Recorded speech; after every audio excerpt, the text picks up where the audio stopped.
Hello student, आप लोगों का हमारे यूट्यूब चैनल पर स्वागत है। आज हम लोग क्लास 10th के फर्स्ट चैप्टर में मनुष्य में पोषण पढ़ेंगे। क्या पढ़ेंगे? मनुष्य में पोषण, न्यूट्रिशन इन ह्यूमन। कल हम लोग ने देखा था अमीबा में पोषण कैसे कैसे हुआ था। आज हम लोग पढ़ेंगे मनुष्य में पोषण कैसे कैसे होता है। तो मनुष्यों में पोषण प्रणाली संभोज्य विधि के द्वारा होता है। क्या? प्रणाली संभोज्य विधि द्वारा होता है। तो ये होता क्या है प्रणाली संभोज्य विधि? तो ये भोजन को पूरे शरीर के अंदर क्या करता है? प्रवेश कराता है। उसी को हम लोग संभोज्य विधि कहते हैं, जो निम्नलिखित है। क्या है? जो निम्नलिखित है। जैसे देखो, मनुष्यों में पोषण पहले अंतर्ग्रहण, पाचन, अवशोषण, स्वांगीकरण व स्वप्रेरण। तो हम लोग देख लेते हैं कि ये अंतर्ग्रहण होता क्या है। हम लोग भोजन लिए, हमारे अंदर भोजन गया, ठीक। तो हम लोग भोजन लेकर मतलब वैसे खा जाए तो हमें एनर्जी वैसे नहीं मिलती है।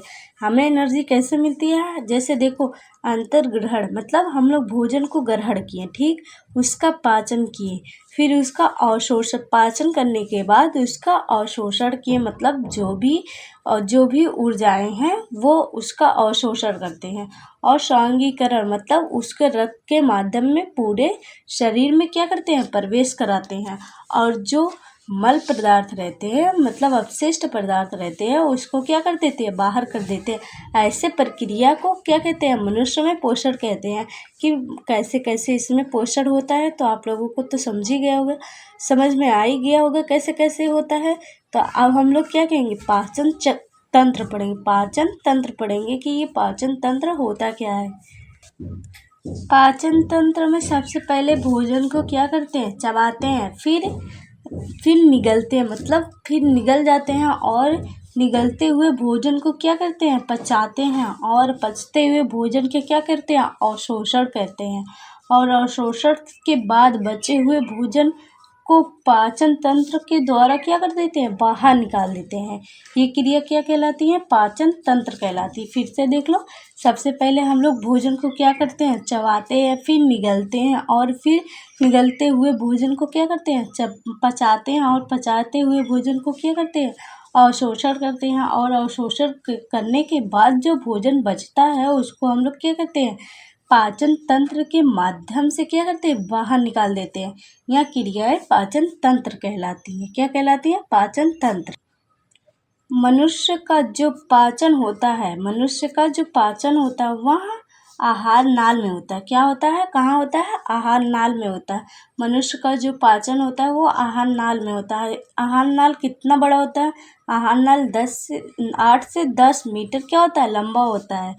इसके भाग में इसको निम्नलिखित भागों में क्या किया गया? बांटा गया है। तो अब हम लोग इसके भाग पढ़ लेते हैं कि कौन कौन सा भाग है इनके निम्न 6 भाग होते हैं। पहला, मुख्य गुहा, ग्रसनी, ग्रसनाल, अमावस्या, छोटी आंत, बड़ी आंत। तो सबसे पहले हम लोग मुख्य गुहा पढ़ेंगे। क्या पढ़ेंगे? मुख्य गुहा पढ़ेंगे। मुख्य गुहा जिसको हम ब्यूकल कैविटी कहते हैं। ये होता क्या है? मुख्य गुहा से पाचन क्या होता है? प्रारंभ होता है। जो मुंह होता है उसी से पाचन, मतलब जो पाचन होता है क्या होता है? प्रारंभ, शुरू होता है। इसके लार में क्रिटीन या क्रिटान जो मंड को, कार्बोहाइड्रेट को माल्टोज शर्करा में क्या कर देता है? बदल देता है।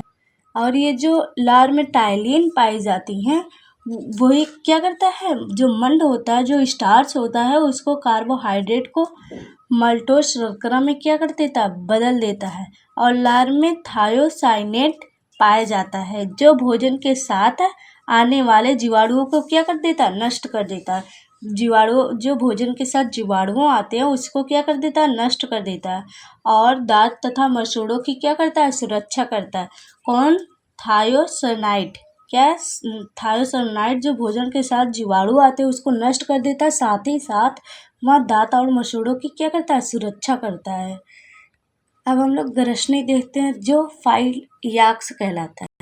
ग्रसनी होता क्या है? ग्रसनी में कोई भी पाचन नहीं होता है। क्या? ग्रसनी एकदम सीधा सीधा होता है ना, तो उसमें कोई भी पाचन नहीं होता। उससे भोजन क्या करता है? सरकता है। यह भोजन और वायु को क्या करता है? अलग करता है। यह भोजन और वायु को क्या करता है? अलग करता है। और एपिग्लाइसिस के माध्यम से यह श्वासनाल तथा ग्रसनाल को क्या करता है, अलग करता है।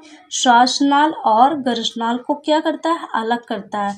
अब हम लोग ग्रसनी पढ़ेंगे। क्या पढ़ते हैं, ग्रसनली पढ़ते हैं। तो ग्रसनली 25 सेंटीमीटर क्या होती है, लंबी होती है। 25 सेंटीमीटर क्या होती है, लंबी होती है। और एक पेशी नली होती है, मतलब एक पेशी की बनी होती है। ग्रासनली की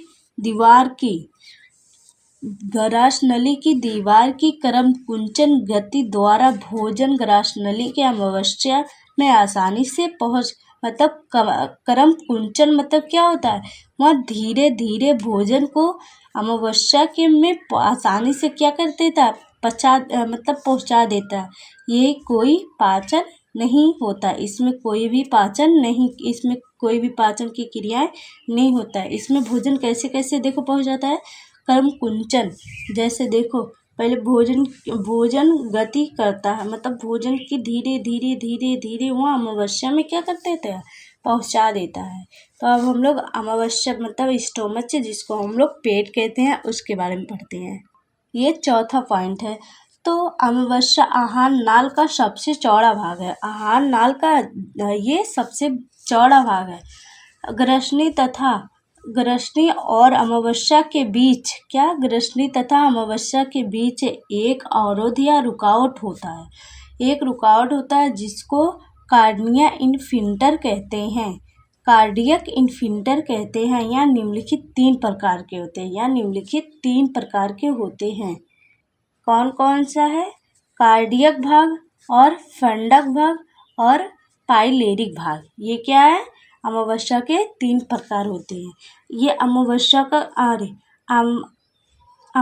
का क्या है, फिगर है, मतलब चित्र है। कैसे कैसे इसका कौन कौन सा भाग क्या क्या है, ये आप लोग देख लो। ये इसका क्या है, फिगर है। अमावस्या का ये फिगर है। जैसे अमावस्या में कहाँ कार्डिया उपस्थित होती है और कहाँ से ग्रहण होता है, पाइलेरिक कहाँ होता है, फंड कहाँ होता है, ये अमावस्या में आप लोग देख लो।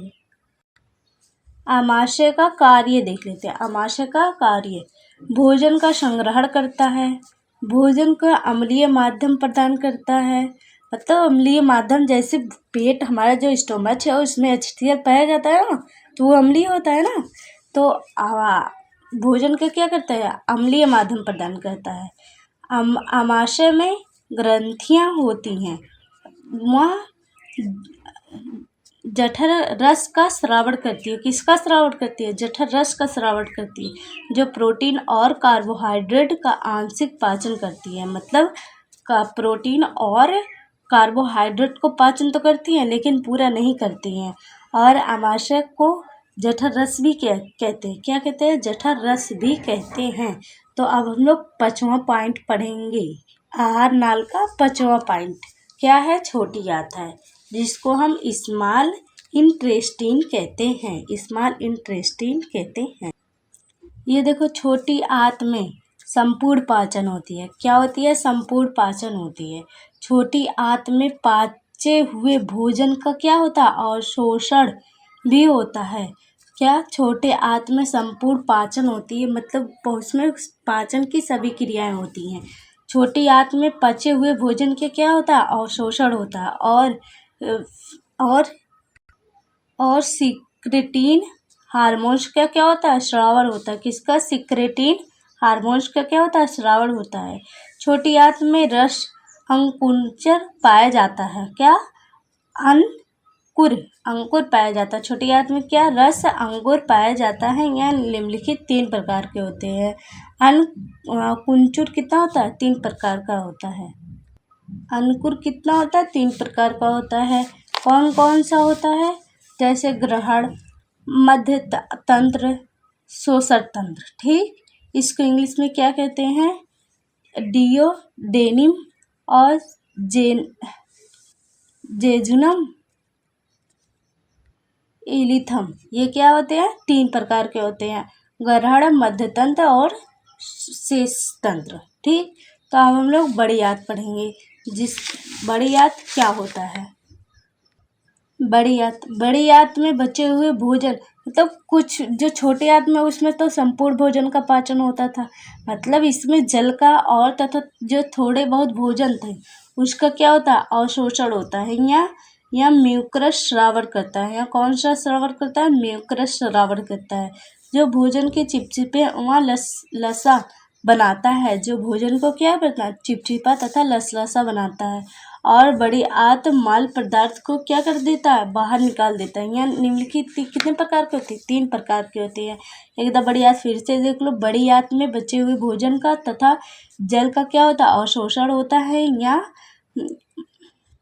म्यूकस स्रावन करती है, जो भोजन को चिकना एवं लसलसा बनाती है। क्या चिकना एवं लसलसा बनाती है। और बड़ी आंत मलाशय मतलब मल पदार्थ को बाहर निकाल देती है। यहाँ निम्नलिखित 3 प्रकार के होते हैं, जैसे देखो सीकम, कोलन और मलाशय। ये इनके बड़ी आंत क्या है, प्रकार है, 3 प्रकार होती है। ये देखो सीकम जो है ये मतलब बड़ी आंत का सबसे ऊपरी भाग होता है, और ये कोलन क्या है, ये मध्य वाला भाग होता है, और मलाशय ये सबसे निचली वाली भाग होती है। हम लोग तो आहार नाल का 6 भाग पढ़ चुके। अब हम लोग यकृत मतलब लीवर पढ़ेंगे। यकृत शरीर का सबसे बड़ा ग्रसनी या अंग होता है। यह 1500 ग्राम का होता है। कितना, 1500 ग्राम का होता है, जिससे पीत रस का क्या होता है, स्रावन होता है। यहाँ पीत रस यकृत के निकट थैलीनुमा संरचना पित्ताशय में एकत्रित मतलब इकट्ठा होता है, जिसमें पाचन एंजाइम्स नहीं होते, किंतु यहाँ वसा के भोजन का में क्या करता है, सहायता करता है। वसा के पाचन में क्या करता है, सहायता करता है। जैसे पीत रस का क्या, स्रावन। आमाशय रस के अम्ल को प्रवाहहीन करने के लिए पीत रस बनता है, जो भोजन को क्षारीय माध्यम देता है, साथ ही वसा तथा इमालिशीकरण करता है। यह भोजन को सड़ाने से क्या करता है, बचाता है। यहाँ भोजन को सड़ाने से बचाता है। और हिपोरीन नामक पदार्थ का क्या करता है, स्रावन करता है, जो रुधिर को जमने से क्या करता है, रोकता है। यहाँ रुधिर वाहिनियों में रुधिर को जमने से क्या कर देता है, रोक देता है। और जैसे यूरिया का संश्लेषण। क्या, यूरिया का संश्लेषण। यकृत में यूरिया का संश्लेषण एवं विषैले पदार्थ को कम हानिकारक बनाने का कार्य करता है। मतलब यकृत में जो यूरिया होता है उसका संश्लेषण एवं विषैले पदार्थ को कम हानिकारक बनाने का क्या करता है, कार्य करता है। और हम लोग देखेंगे रुधिर का थक्का बनना, मतलब रुधिर कैसे थक्का बनता है।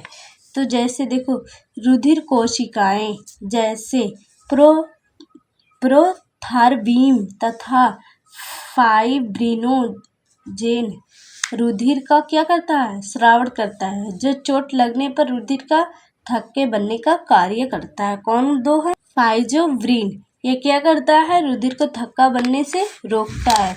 अब हम लोग देख लेते हैं पित्ताशय होता क्या है।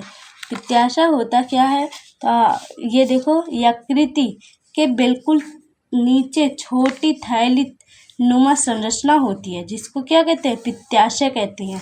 पित्ताशय नलिका यकृत नलिका के साथ संयुक्त मतलब जुड़कर नलिका बनाती है, जो यकृत से पीत को पित्ताशय में ले जाती है, और यह पीत का उत्पादन नहीं करती है।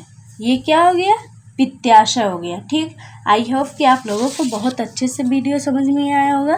जो भी ना समझ में आया प्लीज़ कमेंट कीजिए, ताकि मैं आप लोगों को फिर से समझा सकूं। और मेरे वीडियो को सब्सक्राइब कीजिए, ताकि मैं जो भी नई वीडियो डालूँ वो आपके पास जल्द के जल्द पहुंच सके। जय हिंद, जय भारत।